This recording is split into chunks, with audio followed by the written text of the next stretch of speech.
Hi there, this is Mrs. Piper, and we're moving along in our color scheme fantasy flower composition.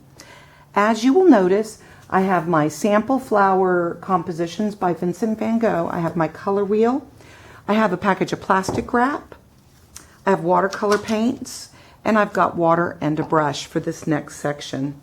If you will notice, you have to create a color scheme fantasy flower composition. So you need to think about what colors you're going to utilize in the background and in the flowers.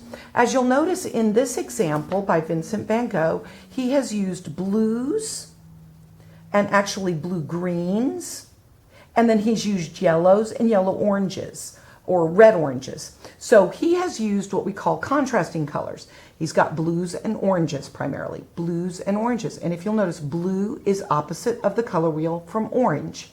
Some of the color schemes that he chose to use were primarily warm, right? If we look at this, he's used primarily warm colors. He's got the yellows, the yellow oranges, the red oranges. So you get to choose the color scheme that you would like to use. And what we're going to begin with is we're going to begin with the center part of each of your flowers. Again, the center part of each of your flowers. And I'm going to go ahead and move this color wheel out of the way once I tell you I have decided to use an analogous color scheme for my work.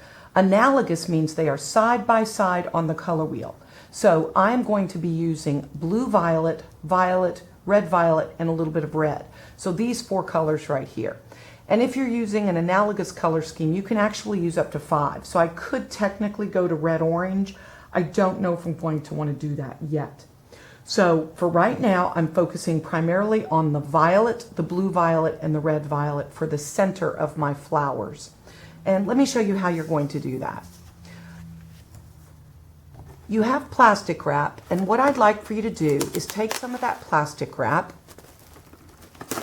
tear it off, and then set several pieces of it aside. If you'll notice, I'm going to take my scissors and I'm going to cut the plastic wrap in half. So I end up with a square that's approximately 4 inches by 4 inches. That is not mathematically important, just so you know. They're little pieces of plastic wrap, and they'll come into play in just a little bit. So I've got several of these, and for each one of the centers of my flowers, I'm going to need a piece of plastic wrap. So we are ready to begin. If you recall, I took the last video to show you how to create your vase shape and your tabletop. Now I'm going to show you how to create the center of each flower. When you use watercolors, the first thing you have to do is you have to wet the colors that you're going to be incorporating. So if you'll notice, I am getting water and I'm putting it on the blue so that I can mix it with the blue violet, the violet, and the red violet. Okay? So right now, I want to go ahead and begin creating the center of my first flower. I hope you all can see this okay. You can see my brush. My brush is fully loaded, and I am going to put a little bit of magenta in it, so a little bit of red violet, and I'm going to put a circle or a shape of paint up here at the top. This is a combination of violet and magenta. You'll notice I'm not going in an exact circle. Very few flowers that you see will have a perfect circle. I'm going to take my plastic wrap and I'm going to kind of crumple it up, and then I'm going to place it on top of the watercolor, just like that. Okay? Now I'm going to do it again. I'm going to repeat this process for approximately 7 to 12 flower centers. This one has a little more magenta. I'm crumpling up my plastic wrap, and then I'm setting it on the watercolor. You can move it around a little bit. It squishes it out a little bit. It kind of causes the watercolor to burst, which I think is really cool looking. I'll do another one here. And you will notice some of the centers of the flowers, I'm pushing way out to the edge of the paper because a good composition will have objects going off the page on several sides. I'm taking my plastic wrap, I'm crumpling it up, and then I'm laying it down on top of my watercolor. So I'm going to continue doing that all around my composition, and let me show you one that I've already done. I'm going to move this out of the way, and I'm going to bring this one in. Now, as you can see, I have the plastic wrap. I can now take it off of each one of the areas. This is one that I painted earlier today. And now I'm going to pick up all the plastic wrap.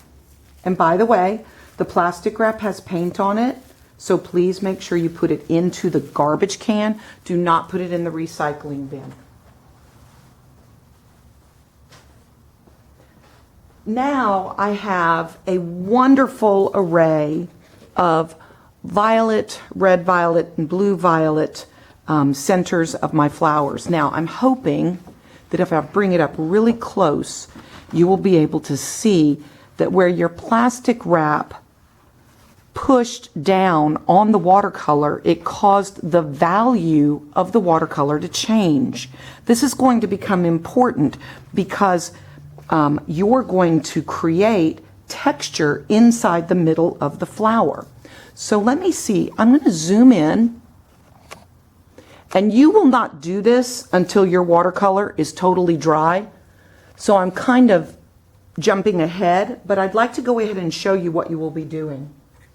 You're going to be taking an ultra fine permanent marker, and you are going to outline the center of the flower. I'm going to move this one over. I want to make sure you can see it.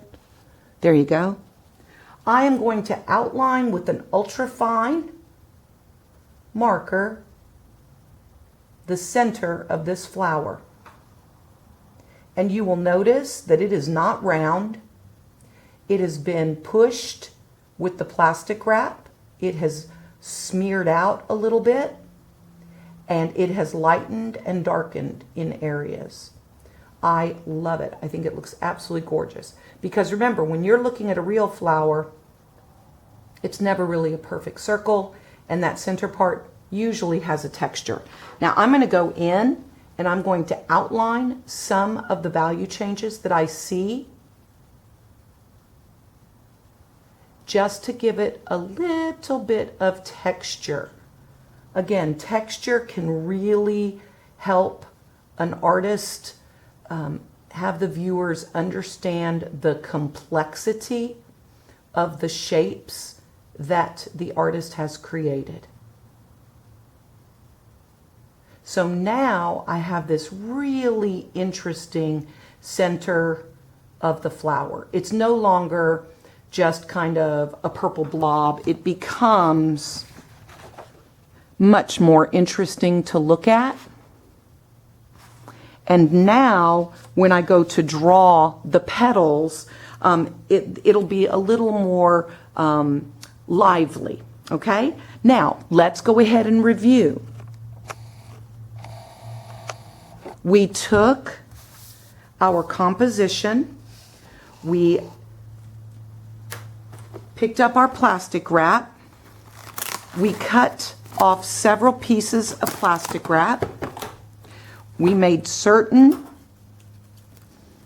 that we had the plastic wrap ready to go so that when we added or when we painted the center of our flower onto our paper, and you'll notice I even put one down here on the table. So you're going to put the flowers all over your composition. They can be low, they can be high, because just like Van Gogh painted 15 flowers in one of the vases. I'm not telling you you have to do that many, but once you paint the center, you're going to take that plastic wrap, you're going to crumple it, You're going to lay it down, and then you're going to let that dry. So this is the first part of painting to create our color scheme fantasy flower composition.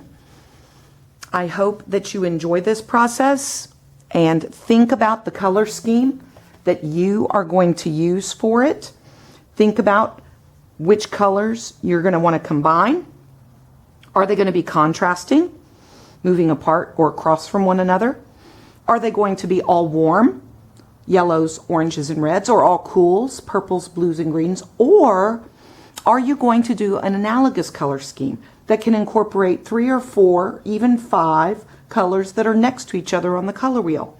You could even, if you would like, go with a neutral color scheme where you only use black, whites, grays, and browns. Okay? I hope you've enjoyed this video. Enjoy painting, and we'll see you back for the next video. Thank you.